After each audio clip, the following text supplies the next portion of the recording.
హోయ్ హోయ్ హోయ్.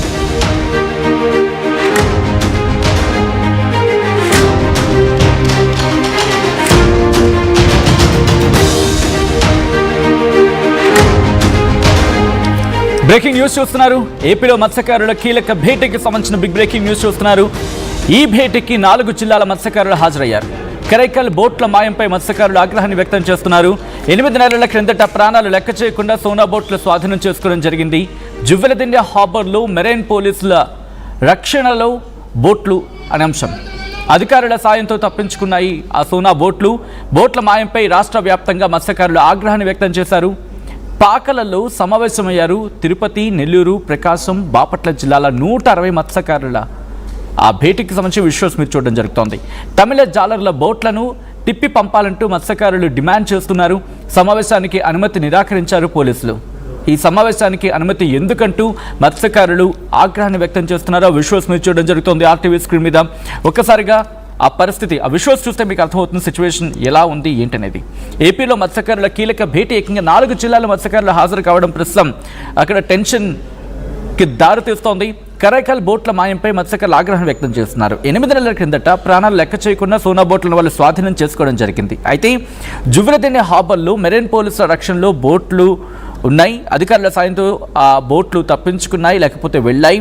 అయితే బోట్ల మాయంపై రాష్ట్ర వ్యాప్తంగా మత్స్యకారులు ఆగ్రహాన్ని వ్యక్తం చేస్తున్నారు. పాకలలో వాళ్ళు సమావేశమయ్యారు. మీరు చూడొచ్చు అక్కడ తిరుపతి, నెల్లూరు, ప్రకాశం, బాపట్ల ఈ జిల్లాల అంటే 4 జిల్లాల మత్స్యకారులు ఏకంగా 160 మంది హాజరవ్వడం ప్రస్తుతం తీవ్ర చర్చాంశంగా మారింది. వాళ్ళు మీరు చూస్తే మైక్ సెట్లో వాళ్ళు మాట్లాడుతున్న క్రమం కూడా తమిళ జాలర్ల బోట్లను తిప్పి పంపాలంటూ మత్స్యకారులు డిమాండ్ చేస్తున్నారు. ఈ సమావేశానికి పోలీసులు అనుమతి నిరాకరించడం జరిగింది. అయితే ఈ సమావేశానికి అనుమతి ఎందుకుంటూ మత్స్యకారులు కూడా ఫైర్ అవుతున్నారు. ఇంట్రెస్టింగ్ డిస్కషన్ జరుగుతోంది. ఇప్పుడు సోనా బోట్ల వ్యవహారం చినికి గాలివానగా మారబోతోందా? ఎందుకు ఈ మత్స్యకారుల డిమాండ్ ఏంటి? ఎందుకు భేటీ అయ్యారు? ఆ భేటీ వెనకాల ఉన్న ప్రాధాన్యత ఏంటి? డీటెయిల్గా మాట్లాడుకునే ప్రయత్నం చేద్దాం. మా AP input editor Krishnamohan updates అందించేందుకు సిద్ధంగా ఉన్నారు. కృష్ణమోహన్, అసలు ఈ 160 మంది మత్స్యకారులు 4 జిల్లాలకు చెందిన వాళ్ళు భేటీ అవడానికి కారణం ఏంటి? డీటెయిల్గా మాట్లాడుకునే ప్రయత్నం చేద్దాం. బట్ అంతకన్నా ముందు అక్కడ ఏం జరిగిందో చూద్దాం. 4 జిల్లాలో మత్స్యకార గ్రామం మన పెద్ద శక్తి మేర ద్వారా ఆమె నిలచ్చారు. దాని ద్వారా నమ్మలు కావాల్సిందంటే ప్రతి ఒక్క ఆటో ఇక 3 ఏళ్ళ పారు అప్పు తర్వాత నమ్మ గ్రామ స్థాయిలు కూడా దారుగానే కూడా పై ఉంటుందో వేరపడరు. శక్తి మేర వ్యవస్థ కాదు 3 ఏళ్ళ ఏ చేకూరు ఉందో కొన్ని పెద్ద గ్రామం, తలగరాము, వడగరాము, యారాము నిర్ణీకి మారాము తప్పు చేసారు. 3 ఏళ్ళ నిలచ్చారు. మత్స్యకార గ్రామం వల్ల 400 ప్రజలు పారు తప్పు చేశారు. 3 ఏళ్ళు నడిపినారు. మిగతా వారాలు ఉంచాము, తప్పు చేశారు. 3 ఏళ్ళు నడిపినారు. తప్పు చేసిందో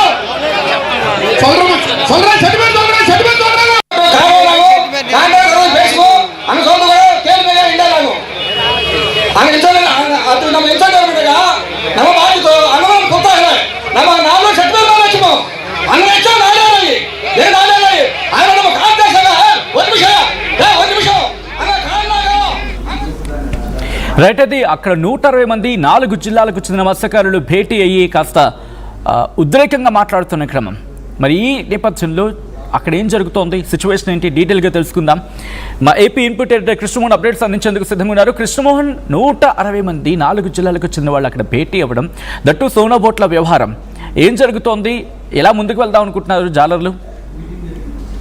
అది 160 మంది కాదు, 160 గ్రామాల మత్స్యకారులు, దాదాపుగా 4 జిల్లాల మత్స్యకారులు, దాదాపుగా 10,000 మంది ఈ సభకు హాజరయ్యారు. అంటే నెల్లూరు జిల్లా, అలాగే తిరుపతి, పక్కనున్న బాపట్ల, తర్వాత గుంటూరు జిల్లా, ప్రకాశం జిల్లా, ఈ 4 జిల్లాలకి అంటే ఉమ్మడి జిల్లాలకు సంబంధించిన 160 గ్రామాల ప్రజలు, మత్స్యకారులు మొత్తం కూడా, మత్స్యకారుల పెద్దలు, మత్స్యకారులు మొత్తం కూడా ఈ పోతులయ్య గారి పాలెంలో సమావేశంలో పాల్గొన్నారు. ఈ సమావేశానికి ఎవ్వరు లోపలికి అలవలేదు. కంప్లీట్ గా కూడా మీడియాకి బ్యాన్, పోలీసులు ఆ చుట్టుపక్కల ప్రాంతాలకి ఉండడానికి లేదని చెప్పి క్లియర్ గా చెప్పారు. అక్కడ ఏదైతే నెల్లూరు జిల్లాలో జరిగిన కావలి సమీపంలో జరిగిన ఈ చెన్నై బోట్లు సోనా బోట్లకు సంబంధించి తరలించి తీసుకువెళ్ళిపోయారు. దానికి సంబంధించి అక్కడ ఒక కీలక పరిణామం నిన్న సాయంత్రం 3 గంటలకి ప్రారంభమైన ఈ సమావేశం తెల్లవారుజామున 5 గంటల వరకు కూడా కొనసాగింది. ఈ ప్రకాశం జిల్లాలో పాకల అనే గ్రామంలో మొత్తం మత్స్యకారులు సమావేశమయ్యారు. ఈ మత్స్యకారులకి దాదాపుగా 10,000 మంది హాజరయ్యారు. మీడియా వాళ్ళు వెళ్ళడానికి ట్రై చేసినా వాళ్ళు క్లియర్ గా చెప్పారు, ఇక్కడ ఏమి జరిగినా మా బాధ్యత లేదు, మీరు ఇక్కడ నుంచి వెళ్ళిపోతే మంచిదని చెప్పారు. పోలీసులు కూడా అదే చెప్పారు, ఎవరిని అనుమతించలేదు. సో ఓవరాల్ గా ఇక ఇష్యూకి వస్తే ఏదైతే జువల్దిన్న షిప్పింగ్ హార్బర్ లో జరిగిన ఈ 4 బోట్లు అంటే ఏవైతే మాయమయ్యాయో వాటిని చెన్నై వాళ్ళకి అప్పచెప్పారో, నెల్లూరు జిల్లా గోవాల మండలం సంబంధించిన దువ్వనంగనలో ఈ షిప్పింగ్ హార్బర్ లో జరిగిన ఈ 4 బోట్ల పంచాయతీ గడిచిన ఒక నెలగా ఆ మత్స్యకారుల గ్రామాల్లో పెద్ద ఎత్తున టెన్షన్ వాతావరణం నెలకొంది. ఈ టెన్షన్ లోనే వీళ్ళందరూ కూడా మరోసారి సమావేశమయ్యి ఇక్కడ పూర్తిగా అసలుకి ఈ పెద్దల సమక్షంలో ఏం జరిగిందో చెప్పాలని ఎవరైతే 3 నిందితులుగా ఉన్నారో వాళ్ళ ముగ్గురిని పెట్టి, తర్వాత 2 ముగ్గురు తోటయ్య, ఆ తర్వాత జాలరెడ్డి, వీళ్ళ ముగ్గురిని కూడా అందరి సమక్షంలో నిలబెట్టారు. మనం చూస్తున్న విజయంలో కూడా ఆ ముగ్గురు అందరి సమక్షంలో నిలబడి ఎవరెవరు ఏం చేశారు, అసలుకి ఈ 4 బోట్లు తరలించడానికి ఎవరెవరు మిమ్మల్ని ప్రోత్సహించారు, మీరు కట్టుబాట్లని మీకు అప్పచెప్తే మీరే ఏం చేశారు అని చెప్పడానికి ఒక నిర్ణయం తీసుకున్నారు. అక్కడ పెద్దలందరూ కూడా వాళ్ళతో మాట్లాడినప్పుడు ఆ ముగ్గురు కూడా క్లియర్ గా దాంట్లో 2 వ్యక్తులు కావలి సిఐగా పనిచేస్తున్న పాపారావు, కావలి రూరల్ సిఐగా పనిచేస్తున్న పాపారావు ప్రోత్సహించారు మమ్మల్ని, తలా 10 లక్షల రూపాయలు డబ్బులు ఇస్తామని చెప్పారు. దాంతో ముందు సిఐ మా ఇద్దరికి 10 లక్షల డబ్బులు ఇచ్చారు. ఇచ్చిన తర్వాత ఆ బోట్లని మేము పక్కకు నెట్టాం.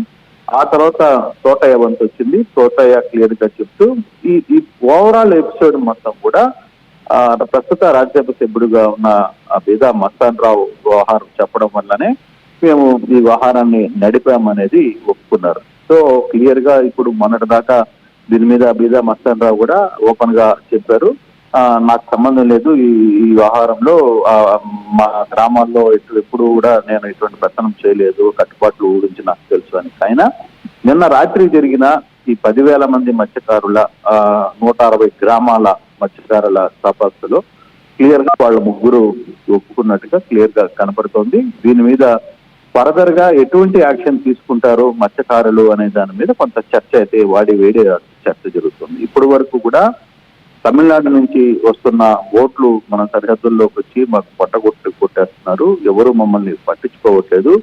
అట్ ద సేమ్ టైం చాలా వరకు కూడా మేము ఇబ్బందులకి గురవుతున్నా, మమ్మల్ని పట్టించుకున్న అధికారులు ఎవరు లేరు అని చెప్పే వ్యవహారంలోనే ఈ బహిరంగ విచారణ జరిగింది. ఈ బహిరంగ విచారణ వ్యవహారంలో ఎవరి హస్తం ఉందో బయట పెట్టాలనేది ముగ్గురిని గట్టిగా నిలదీసినప్పుడు గత నెల 12వ తేదీన హార్బర్ లో శంకుస్థాపన ఉన్న నేపథ్యంలో ఆ బోట్లు అడ్డుగా ఉన్నాయని కావలి రూరల్ సిఐగా ఉన్న పాపారావు వచ్చి మమ్మల్ని చెప్పారు. ఆ తర్వాత